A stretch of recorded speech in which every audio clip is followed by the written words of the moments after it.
Selamat sore Bapak, Ibu, dan rekan-rekan sekalian. Hari ini kami dari kelompok 10, terdiri dari saya Adisti Puspa, Aisyah Nisrina, Lestari Nirmala Santi, Dwi Fitriana, Erpuat, Kairina Widianti, Oto Sumaryoto, Siti Mutiah Ramadanti, dan juga Siti Fatina.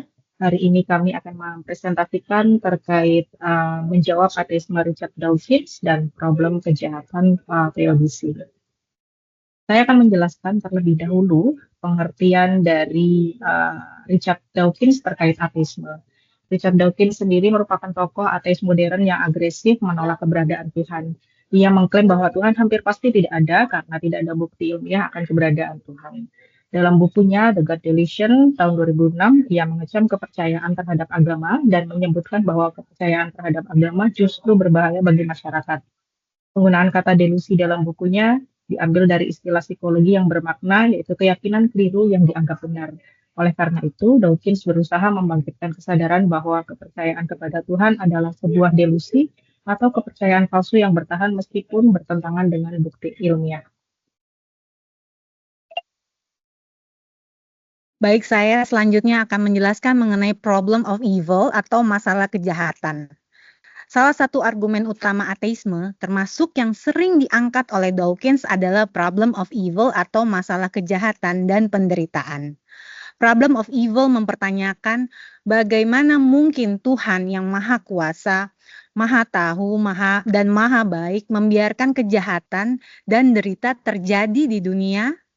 Nah, bagi kaum ateis, fakta bahwa begitu banyak kejahatan dan penderitaan eksis atau ada merupakan bukti bahwa Tuhan itu tidak ada, atau setidaknya tidak sebaik dan tidak semaha kuasa yang diklaim oleh aliran teis.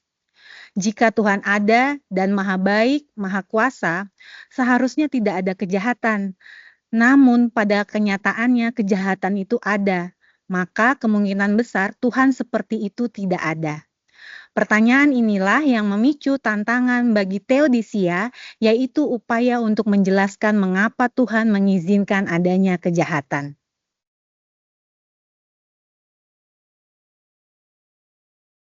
Selanjutnya, saya akan menjelaskan mengenai, saya dan rekan-rekan ya, mengenai jawaban para filsuf abad pertengahan, ya. Yang pertama itu terkait dengan argumen ontologis yang diutarakan oleh Saint Anselmus. Kemudian yang kedua argumen kosmologis dan teleologis yang dipaparkan oleh Saint Thomas Aquinas, dan yang terakhir tentang kejahatan, yaitu penjelasan mengenai pandangan Agustinus. Saya akan menjelaskan yang pertama, yaitu argumen ontologis menurut Saint Anselmus. Saint Anselmus atau Santo Anselmus mengajukan argumen ontologis, yaitu a priori, yakni berdasarkan pemahaman konsep Tuhan tanpa memerlukan bukti empiris. Anselmus mendefinisikan Tuhan sebagai aliquid quo nihil maius cogitari possit, atau sesuatu yang lebih besar dari mana tak dapat dipikirkan sesuatu yang lebih besar daripadanya.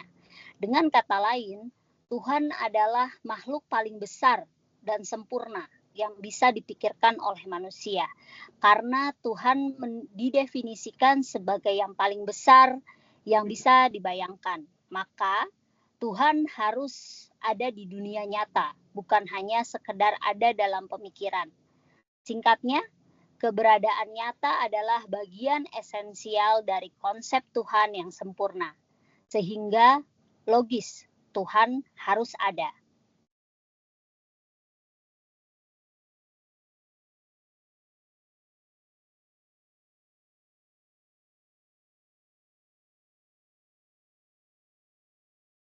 Selanjutnya saya akan menjelaskan siapa ini. Selanjutnya saya akan menjelaskan argumen kosmologis dan teleologis Santo Thomas Aquinas. Santo Thomas Aquinas menawarkan 5 jalan pembuktian Tuhan yang terutama bersifat kosmologis dan teleologis. Argumen gerak, segala yang bergerak pasti digerakkan oleh yang lain. Rantai gerak tak mungkin mundur, sehingga harus ada pergerakan pertama yang tak digerakkan. Argumen kausalitas, segala yang terjadi memiliki sebab efisien. Tidak mungkin rantai sebab akibat mundur tak berhingga, maka mesti ada penyebab pertama. Prima causa yang tidak disebabkan oleh apapun. Argumen kontingensi, hal-hal di alam bersifat mungkin ada dan tiada. Jika pada suatu ketika tidak ada apa-apa, tak akan ada apa-apa pun sekarang, maka harus ada sesuatu yang eksistensinya niscaya ada dengan sendirinya yang menjadi asal keberadaan segala sesuatu. Baik, saya selanjutnya akan menjelaskan tentang argumen kosmologis dan teleologis. Pertama, argumen derajat kesempurnaan. Keberagaman derajat atau tingkatan kualitas lebih baik, kurang baik, dan seterusnya. Menunjuk pada suatu kesempurnaan tertinggi sebagai standar objektif, yaitu Tuhan sebagai sumber segala kebaikan dan kesempurnaan. Yang kedua, argumen teleologis atau desain.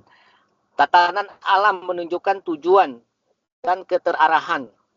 Benda-benda alamiah yang tak berakal selalu bertindak menuju tujuan tertentu.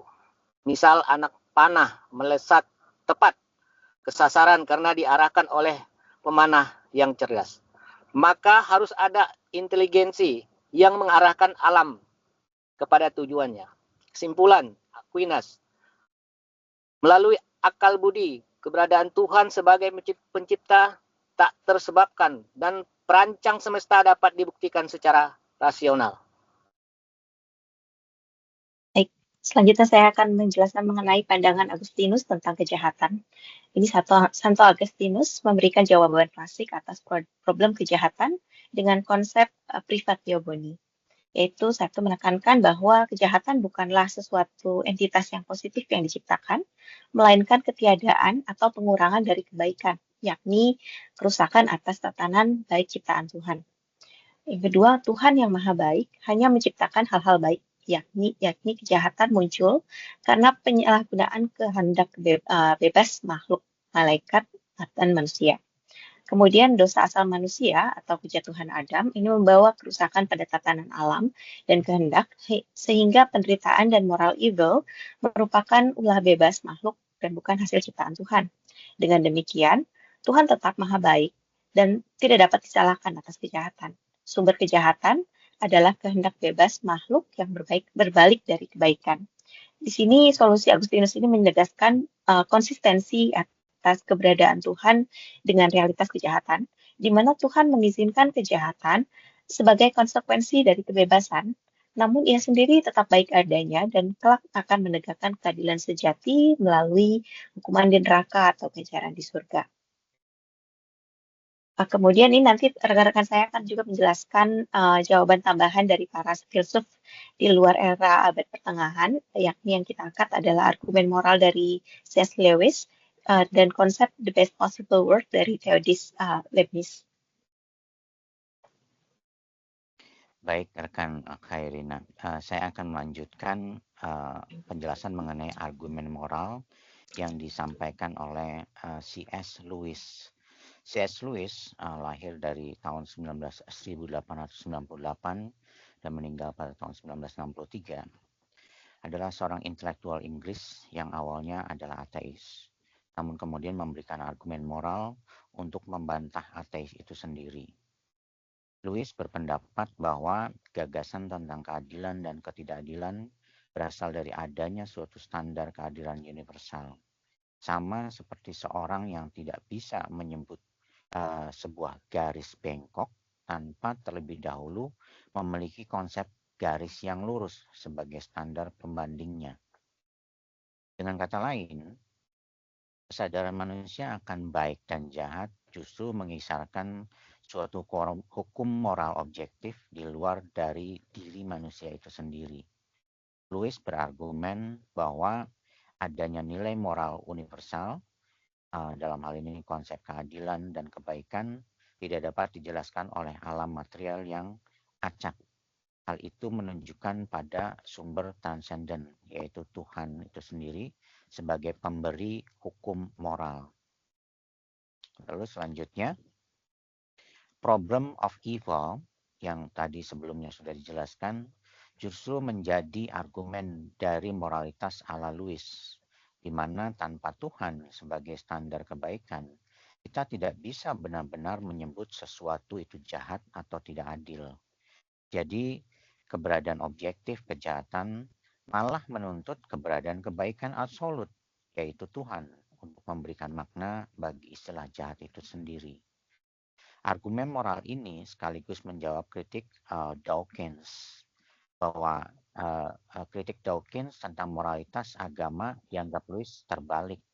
Justru, ateisme sulit menjelaskan dasar moral, sedangkan teisme memberikan pijakan yang kuat bagi konsep baik dan jahat itu sendiri. Konsep best possible world.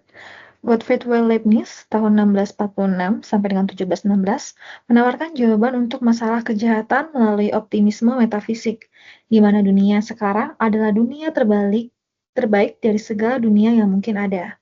Dalam karyanya, Theodicy, tahun 1710, Leibniz berargumen bahwa Tuhan yang maha baik dan maha kuasa pasti menciptakan dunia yang terbaik secara logis. Lalu, mengapa masih ada kejahatan dan penderitaan? Menurut Leibniz, Tuhan memiliki alasan yang cukup mengapa dunia dengan sebagian kejahatan ini lebih baik secara keseluruhan ketimbang dunia alternatif tanpa kejahatan tersebut. Dunia tanpa bebasnya kehendak, yang implikasinya termasuk kemungkinan berbuat jahat, mungkin bebas dari dosa, tetapi akan kalah nilainya dibanding dunia dengan kebebasan dan tanggung jawab moral. Jadi, dalam pandangan Leibniz, eksistensi kejahatan tidak membantah keberadaan Tuhan, melainkan menjadi bagian dari desain kosmik menuju kebaikan tertinggi. Konsep best possible world Leibniz ini berupaya menegaskan dan menekankan bahwa manusia bisa mempercayai keberadaan dan keadilan Tuhan meski dunia ini tidak sempurna menurut pandangan manusia yang terbatas. Pandangan Leibniz mendapat kritik misalnya oleh Voltaire, tetapi tidak dapat menjadi salah satu teodise paling terkenal di dunia filsafat. Kesimpulan kelompok kami terhadap konsep ateisme Richard Dawkins dan problem kejahatan Theodicy, yaitu teisme memiliki landasan argumentatif yang kuat mulai dari argumen ontologis, kosmologis, teologis, hingga argumen moral. Hal ini menunjukkan bahwa iman kepada Tuhan bukan sekedar kepercayaan buta, melainkan dapat didukung oleh penalaran logis dan bukti metafisis. Ateisme Dawkins yang menyebut iman sebagai delusi tanpa bukti tertantang oleh banyak argumen filosofis tersebut yang hingga kini belum terpatahkan secara definitif. Problem of evil atau masalah kejahatan bukan bukti final ketiadaan Tuhan. Dengan pemahaman teologis dan filosofis yang memadai, keberadaan kejahatan dapat dimengerti dalam kerangka rencana ilahi yang lebih besar, tanpa meniadakan sifat Tuhan yang maha baik dan maha kuasa. Selanjutnya, ateisme Dawkins dan tantangan problem kejahatan justru mendorong umat beriman untuk memperdalam pemahaman intelektual mereka. Hasilnya, teologi dan filsafat berhasil memberikan jawaban bahwa keberadaan Tuhan bisa dibela secara logis dan kejahatan dapat dijelaskan tanpa harus menafikan Tuhan. Dengan demikian, umat beriman dapat harus terus memegang iman mereka dengan keyakinan rasional sambil tetap menghormati pertanyaan-pertanyaan kritis yang diajukan. Karena pada akhirnya, pencarian kebenaran dengan akal budi yang jujur tidak akan meruntuhkan Tuhan, melainkan menguatkan keyakinan akan keberadaannya. Demikian presentasi dari kelompok kami. Terima kasih.